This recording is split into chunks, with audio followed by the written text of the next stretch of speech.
ನಾವು ನಮ್ಮ ವಿದ್ಯಾರ್ಥಿಗಳನ್ನ ತಯಾರು ಮಾಡಬೇಕಾಗಿರೋದು ಕೆಲಸಗಾರರನ್ನು ಮಾಡಬೇಕು, ಸ್ಕಿಲ್ಡ್ ವರ್ಕರ್ಸ್ ಮಾಡಬೇಕು. ಯೋಚನೆ ಮಾಡಿ Yogish and team. General education ಮಾಡ್ತೀವಿ ಅಂದ್ರೆ ಪ್ರಯೋಜನ ಆಗೋದಿಲ್ಲ. ಇನ್ಮೇಲೆ ಬೇರೆ ತರ ಯೋಚನೆ ಮಾಡಿ. ನಿಮ್ಮ ಟೀಚರ್ಸ್ ಇಲ್ಲಿದಾರಲ್ಲ, ಟೀಚರ್ಸ್ ಕೂಡ, ಸಾರಿ ನಾನು ಹಿಂಗೆ ಹೇಳಿದ್ರೆ ಯಾರು ಬೇಜಾರು ಮಾಡ್ಕೋಬೇಡಿ, ನಾನು ಟೀಚರ್ ಆಗಿದ್ದವನು.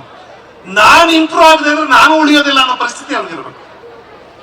ನಾನು ನೆನ್ನೆಂಗೆ ಇವತ್ತು ಪಾಠ ಮಾಡ್ತೀನಿ, ಇವತ್ತಂಗೆ ನಾಳೆನೂ ಪಾಠ ಮಾಡ್ತೀನಿ ಅಂದ್ರೆ ನಾನು ಉಳಿಯೋದಿಲ್ಲ ಅನ್ನೋ ಸ್ಥಿತಿ ಇರಬೇಕು. ನಮ್ಮನ್ನ ಬಸಿಬೇಕು, ನಮ್ಮನ್ನ ಹಿಂಡಬೇಕು, ನಮ್ಮ ಚೈತನ್ಯ ಏನಿದೆ ಹಿಂಡಬೇಕು. ಪ್ರಪಂಚದಲ್ಲಿ ಎಲ್ಲ ಕಡೆ ಎಷ್ಟು ಕಾಂಪಿಟೇಷನ್ ಇದೆ ಗೊತ್ತಾ? ಎಲ್ಲ ಕಡೆ ಈ ಹುಡುಗರು ಬಹಳ ಅದ್ಭುತವಾಗಿ ಟಿವಿ ಪ್ರೋಗ್ರಾಮ್ಗಳು ಮಾಡ್ತಾರೆ. ಇವ್ರು ಚೆನ್ನಾಗಿ ಮಾಡ್ತಾರೆ, ನಾಳೆ ಇವ್ರ ಜಾಗಕ್ಕೆ ಇನ್ನೊಬ್ಬ ಬರ್ತಾನೆ. ಇವ್ರ ಜಾಗ ಇರಲ್ಲ. You have to give your best. ಸ್ಕೂಲ್ಗಳು ಅಷ್ಟೇ, ಕಾಲೇಜ್ಗಳು ಅಷ್ಟೇ, you have got to give your best.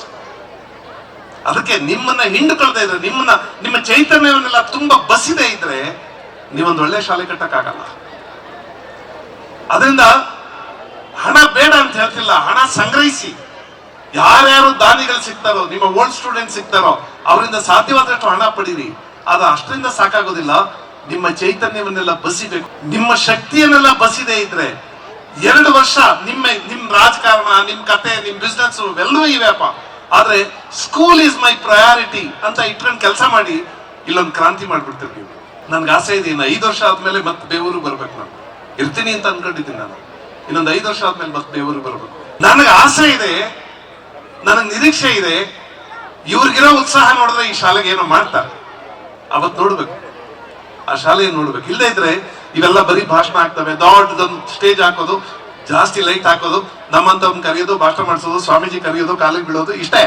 ಇಲ್ಲಿ ನಿಂತೋಗ್ಬಿಡುತ್ತೆ. ಈ ಕಾರ್ಯಕ್ರಮದಲ್ಲಿ ಒಂದು ಸಂಕಲ್ಪ ಮಾಡಬೇಕು. ಪೂಜ್ಯ ಸ್ವಾಮೀಜಿಯವರು ಇಬ್ರು ಪೂಜ್ಯರಿದ್ದಾರೆ, ಅವರ ಪಾದ ಮುಟ್ಟಿ ಪ್ರಮಾಣ ಮಾಡಿ ಏನಾದ್ರೂ ಮಾಡ್ತೀವಿ ಈ ಶಾಲೆಗೆ ಅಂತ.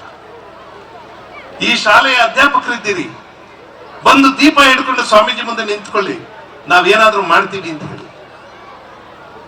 ಏನಾದ್ರೂ ಒಂದು ಪಾಸಿಟಿವ್ ಆದಂತ ಬದಲಾವಣೆ ತರ್ಬೋದು. ಇಲ್ಲೇ ಒಂದು ಕಾರ್ಯಕ್ರಮ ಮಾಡ್ತೀವಿ, ಹೋಗ್ತೀವಿ ಅಂದ್ರೆ ಅಷ್ಟೇ ನಿಂತೋಗ್ಬಿಡುತ್ತೆ. ಅಲ್ಲಿಂದ ಆಚೆಗೆ ಯೋಚನೆ ಮಾಡ್ಬೇಕು.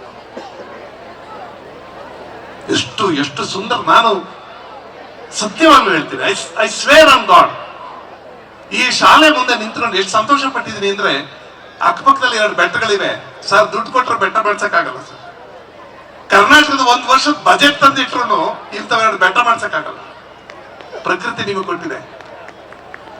1,000 1 ಲಕ್ಷ ಕೋಟಿ ಹಾಕಿದ್ರು ಇಂಥವ್ 2 ಬೆಟ್ಟ ಮಾಡ್ಸಕ್ಕಾಗಲ್ಲ. ಪ್ರಕೃತಿನೇ ಇಟ್ಟಿದೆ ಅಂತ ಬೆಟ್ಟನ. ನಮ್ಮೂರು ನಮ್ಗೆ ಮಾಮೂಲಾಗಿ ಕಾಣಿಸುತ್ತೆ,